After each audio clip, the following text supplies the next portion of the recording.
Okay, so this is part 2 of the Team Associated RC10 B5M factory Lite build.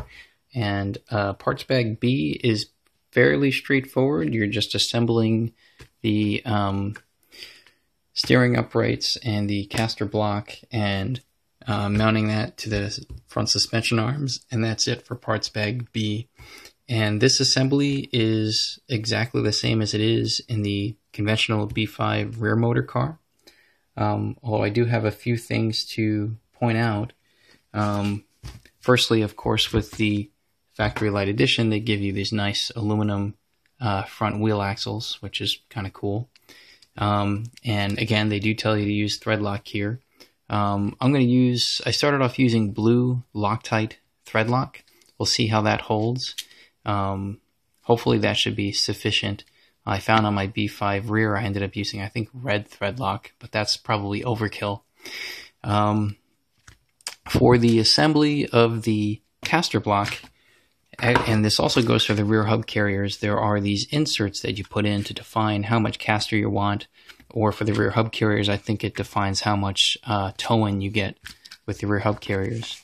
And there is an option to basically, on this little hole here, to screw in a set screw all the way up to basically run up against the insert and the hinge pin to hold them in place better. And this actually ends up being very useful as the parts wear in.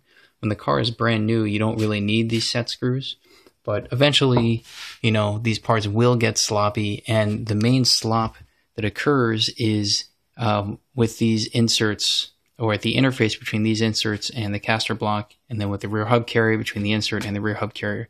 So that's where all the slop really comes in on these Generation 5 RC10s. And these set screws basically extend the life of the part. You can use this to lock everything in place to reduce that slop, and basically it means you won't have to buy new plastic parts for a much longer time. So it's very helpful. But what I find annoying is that they don't include these set screws. They say it's an optional extra, but it's really just a couple 3x8mm set screws, or any 3mm set screw. You can just screw it right in there.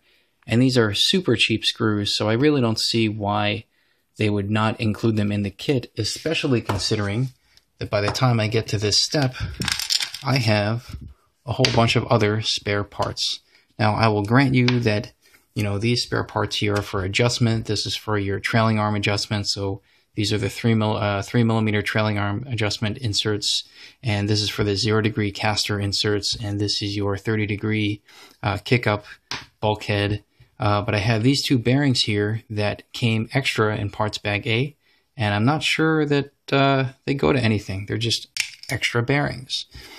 So if they're gonna, you know, spend the time and resources to give you a few extra parts for adjustment and even perhaps some extra bearings you don't need, why on earth won't they give you just a few little set screws to finish this off and to, you know, basically make it more durable or make it less prone to slop over time? That's beyond me. It's just such a cheap screw to put in there. It doesn't make sense why they wouldn't include it. But that's what it is. The other thing is with the spindle carrier, when you attach it to the caster block, I mentioned this again in the B5 build, for the 4th generation chassis, so like the T4, the B4, the RC10, the caster block, and the spindle carrier was such that when you assembled them, you actually can put washers above or below the spindle carrier to change the height of the spindle carrier. And this allows you to basically change the front ride height to give you more or less steering. With the bushings that you use on the inside of the hub carriers, these are fixed bushings, or what I really mean to say is after you mount the bushings, there's only enough space to fit the spindle carrier, so you cannot move it up or down. You can either get, I think there's an option part for these bushings that basically separates out the insert piece from the spacer piece, and so then you could, you know, move this spindle carrier up or down. Or one thing that I actually also found useful, you don't have to do that. You can just take one of these bushings and mount it the other way so that the head mounts in this way, and then you have, say, a gap at the top, and then you can, say, tighten the screw down so that the top of the spindle carrier runs up against the inside bottom of this caster block, and then you pick up the gap of the bottom with a washer. So then you could basically, by taking one or both of these and mounting them the other way so that the head here faces outside, then you have gap spacing to play around with, and you could put spacers in there to move the spindle carrier up or down. So that's another way to do it if you want to be cheap. You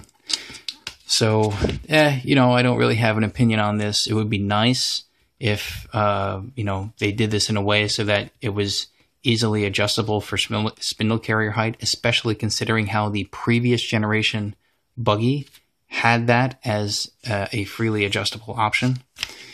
But again, that is what it is. Okay, so that's parts bag B, and for parts bag C, it looks like it's actually quite a few things.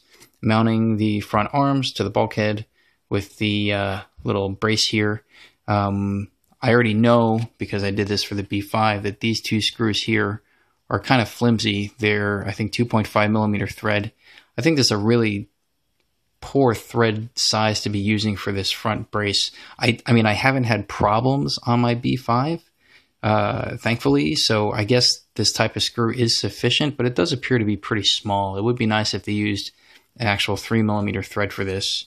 And then you get to the front tower, and I think also part of the rear. You start mounting the rear arms and the rear hinge pin brace and the rear tower.